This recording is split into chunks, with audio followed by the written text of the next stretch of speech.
A few years ago, a 170 on the LSAT put you in the top 3% of everyone who took it. Today, that same 170 only puts you in the top 5%. So now almost twice as many people now hit the exact same number you're studying for, and most of them have no clue it happened.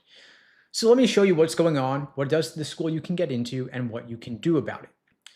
Let's start with how the LSAT is supposed to work. The LSAT is built so a 170 means the same thing every single year. That is the whole point.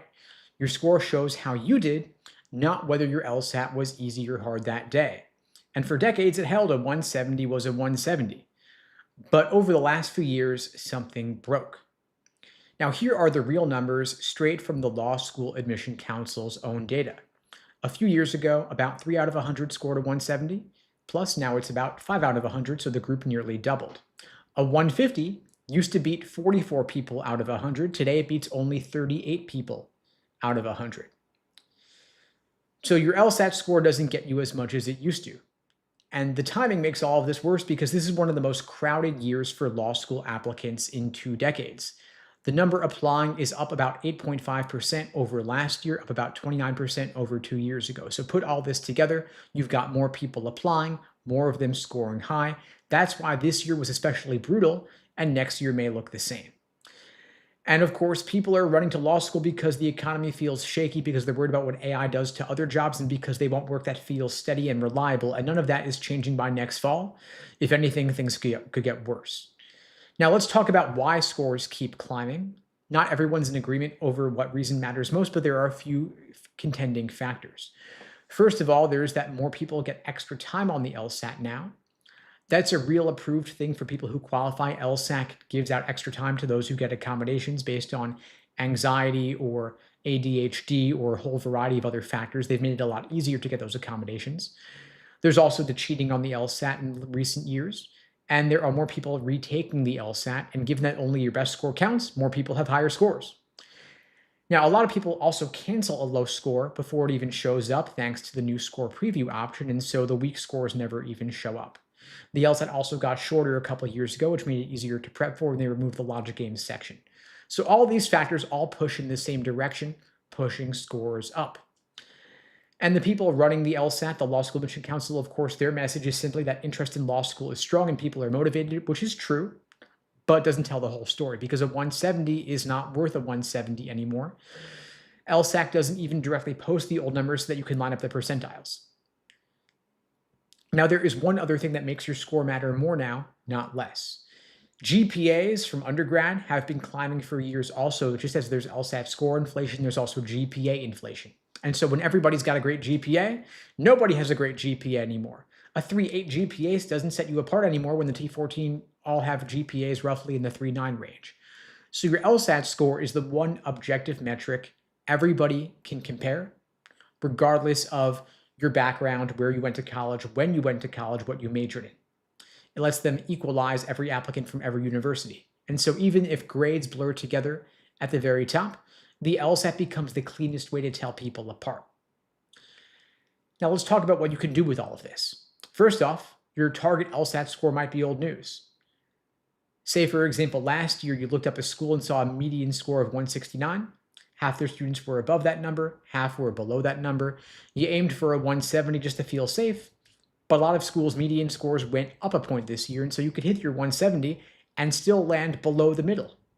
You did everything right, but your score metric, your target, was no longer relevant. Imagine one person, they start studying when their dream school's median score is a 168. They grind for months, they hit a 169, they feel safe, 1 point ahead. But by the time they actually apply, that school's median score is now a 170 because everyone else's scores went up too. So now their 169 is below the line, and the schools, of course, want to spend their money on people above the line. This also affects your scholarship money, because schools want a median score that's higher for their rankings. So they pay people with high scores to show up. They want to pull up their median scores to pull up their place in the rankings.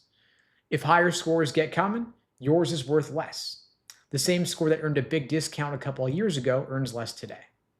And the bar only moves up. More people score high, so schools' median scores increase, which pushes next year applicants to score even higher, and so it feeds itself.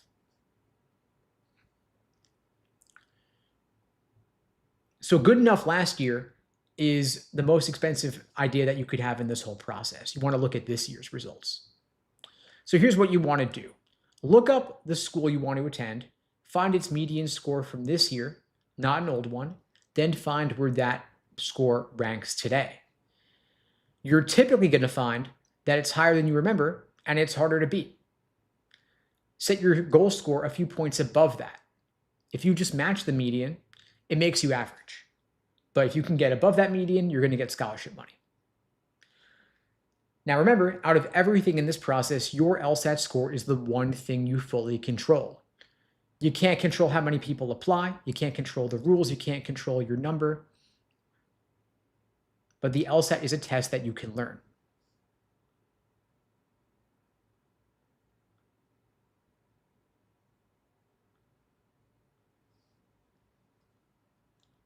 See, there was an issue with the audio. Is it better now? And learning the LSAT is simpler than people think. Most people who stall do hundreds of fresh questions and barely look back at the ones they miss. So what you want to do is every single time you get a question wrong, you want to slow down. You want to find out why the right answer is right, why the wrong answer was wrong. Do that on every single miss, and you're going to stop falling for the same traps. You also got to remember that you get more than one shot at the LSAT. Schools only take your highest LSAT score into consideration. So there's no downside to retaking. If you do worse, no big deal. If you do better, congrats. Now you've got a higher score on your record. And the LSAT's offered 8 times a year. Coming up beyond the June LSAT, which was just administered and scores are coming back tomorrow, you've got August, September, October, November. You could take any one of those LSATs. You could take all of those LSATs and apply to law school this fall. And if you want my help, I'm happy to support you. I'm offering free LSAT tutoring for everybody watching this now or later. You can book that free LSAT tutoring lesson with me personally at unpluggedprep.com/start. The link is below the video on YouTube, pinned in the chat on YouTube, in my bio on TikTok and IG as well.